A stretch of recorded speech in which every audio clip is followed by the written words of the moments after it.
Hi all. இந்த ஏழை பணக்காரன் அப்படிங்கிற வித்தியாசமே இல்லாமல் சில விஷயங்கள் நடக்கும்னு வச்சுக்கோங்களேன். அந்த மாதிரி ஒரு விஷயந்தான் இந்த டவுரி டிமாண்டு. பாரபட்சமே இல்லாமல் நடக்குதுங்க, எல்லா இடத்துலையும் நடக்குது, கண்ட்ரோலே பண்ண முடியலன்னு வச்சுக்கோங்க. அது சம்மந்தமாக தான் இந்த ஷார்ட்ஸு. இந்த திருப்பூர் ரிதன்யா கேஸில் கூட எடுத்திங்கன்னா டவுரி டிமாண்ட் அப்படிங்கிறது ஒன் ஆஃப் தி இஷ்யூ. அப்புறம் 2 நாளைக்கு முன்னாடி நியூஸ் பேப்பரில் ஒரு விஷயம் படித்தேங்க. ஒரு போலீஸ் வந்து ஒரு ஒய்ஃபை டவுரிக்காக அடித்து சித்திரவதை பண்ணார் அப்படிங்கிறது ரொம்ப கஷ்டமாக இருந்துச்சு படிக்கும்போதே. அதில் இன்னும் ஒரு கொடுமையான விஷயம் என்னென்னா, இன்றைக்கி ஒரு ஆடியோ ரிலீஸ் ஆகிருக்கு பாருங்கள். அந்த மனுஷன் ஒரு ஒய்ஃபை எப்படி சித்திரவதை பண்ணார் அப்படிங்கிறத அவரோட தங்கச்சிக்கிட்ட கன்வே பண்ணுறாரு. அந்த பக்கம் அந்த பொண்ணு சிரிக்குது. பயங்கர ஷாக்காக இருந்துச்சு. அது என்ன பொண்ணு தானா, அதுக்கு மனசாட்சியே இல்லையோன்னு எனக்கு தோணுச்சு. அந்த காலத்துலாம் சொல்லுவாங்கல்ல, பெண்ணுக்கு பெண் எதிரின்னு. அது உண்மை தானாட்டிருக்குங்க, அதை விட்டுருங்க.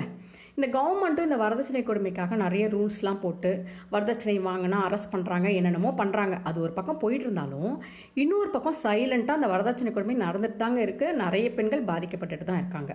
இப்போ வரைக்கும் எந்த ஒரு சொல்யூஷனும் கிடைச்ச மாதிரி தெரியலன்னு வச்சுக்கோங்க.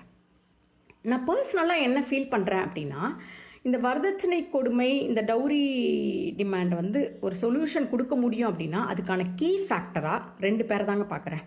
அடுத்து வர்ற இந்த யங்கர் ஜென்ரேஷன்ஸ், ஒரு பையனோ பொண்ணோ. என்ன அப்படின்னா, இப்போ ஒரு கல்யாணம் ஃபிக்ஸ் ஆகுதுன்னு வச்சுக்கோங்களேன். அந்த பையன் வீட்டில் டிமாண்ட் அப்படிங்கிற ஒரு இஷ்யூ கொண்டு வரும்போது இந்த பொண்ணுங்க ஸ்ட்ராங்காக ஒரு டெசிஷன் எடுத்து ஸ்டெபனா நீ எனக்கு வேணாண்டா அப்படின்னு சொல்லிடுங்க. அது செம்ம ஃபீலாக இருக்குங்க.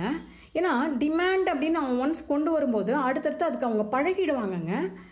ஸோ நீங்கள் அதுக்கு வேணான்னு சொல்கிறது செம்ம ஃபீலாக இருக்கும்னு எனக்கு தோணுது, சூப்பராக இருக்கும்னு தோணுது. நீ எப்போ டிமாண்டுன்னு ஒன்று கொண்டு வரையோ நீங்கள் வேணாண்டான்னு தூக்கி போட்டுருங்க. அந்த ஒரு அவமானமே அவங்க குடும்பத்துக்கே போகுதுன்னு வச்சுக்கோங்களேன். இன்னொன்று, இந்த பசங்க சைடு நீங்கள் என்ன பண்ணுங்கள், உங்கள் அப்பா அம்மா வந்து டவுரி அப்படிங்கிற விஷயத்த பொண்ணு வீட்டில் கொண்டு போகும்போது நீங்கள் ஏன் அப்படி கேட்கக்கூடாது அப்படிங்கிறத உங்கள் அப்பா அம்மாட்ட இன்சிஸ்ட் பண்ணக்கூடாது. அது ஒரு தப்பே கிடையாது. உங்களுக்கு அந்த பொண்ணை பிடிச்சிருக்கு, கல்யாணம் பண்ணிட்டு வாழணும்னு ஆசைப்படுறீங்க. ஸோ நீங்கள் எதுவும் அவங்க வீட்டில் கேட்கக்கூடாதுங்கிறத உங்கள் அப்பா அம்மாட்ட இன்சிஸ்ட் பண்ணுறது தப்பே கிடையாது. ஸோ இன்சிஸ்ட் பண்ணுங்கள், கேட்கக்கூடாதுங்கிற விஷயத்த இன்சிஸ்ட் பண்ணுங்கள். இப்போலாம் என்ன அப்படின்னா, லவ் மேரேஜ்லேயே இந்த டவுரி டிமாண்ட் வருதுங்க. இந்த கொடுமை போய் எங்கே சொல்கிறதுனே தெரியலன்னு வச்சுக்கோங்களேன். ஸோ நான் ஃபீல் பண்ணுறது என்ன அப்படின்னா, இன்னொன்று இந்த பசங்கக்கிட்ட சொல்லணுங்க.